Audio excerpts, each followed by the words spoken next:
prophets of the king of that day went to tell on them, you know, these three boys, they not bowing. And so they basically were working, if it was today's times, they worked in the mainstream, in a secular arena, in a non-God loving city, in a place where God was not honored. And so they had the task and the job of being working outside of the church.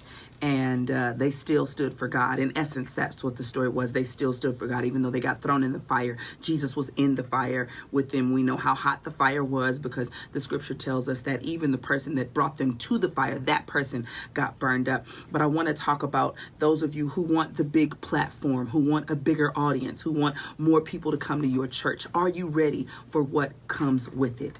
Are you ready for the ridicule that comes with it? Are you ready for the challenges? Are you ready to constantly be put in a place to have to defend why you believe in Jesus or why you serve God? The hat that I'm wearing today has 3 crosses. I saw people looking at me crazy. Some people like, yay, she's a believer. Some people rolling their eyes like, oh, she believes in Jesus. When you get in the position to be on a bigger platform and seen by more, it is not, oh, all the lovely fluffies, everybody loves me now.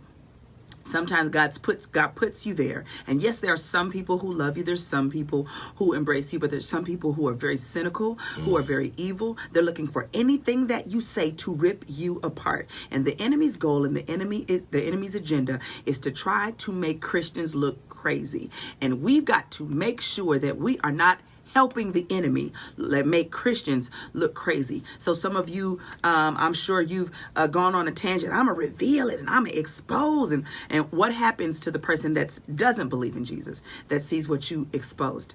And then they say, that's why I want to serve God. Look at them Christians. They're crazy. A lot of that comes with the big platform. A lot of that comes with going to an event. We love your Jesus, but can you not say Jesus this time? Can you just say the universe or the sunshine? What do you do when you're in that position? What do you do when you're in the position of somebody coming to your church that does not believe in Jesus, but they like gospel music and they kind of like your show, so they come and they kind of ask or suggest that you lessen it just a little bit. Do a little fluffier message today. Don't talk about sin today. Don't talk about adultery or fornication. Don't talk about anything that's going to rub me the wrong way. Can you handle that?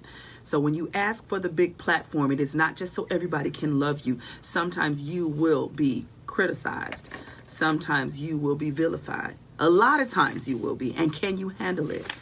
So what are you really asking for? I cannot tell you how many times, not just me, but people who God has allowed to get to that level where the whole world recognizes you.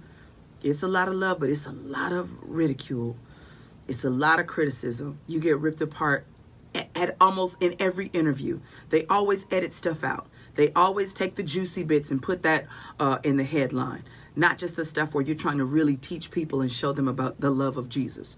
So be careful what you ask for. If you're asking for a big platform as a believer,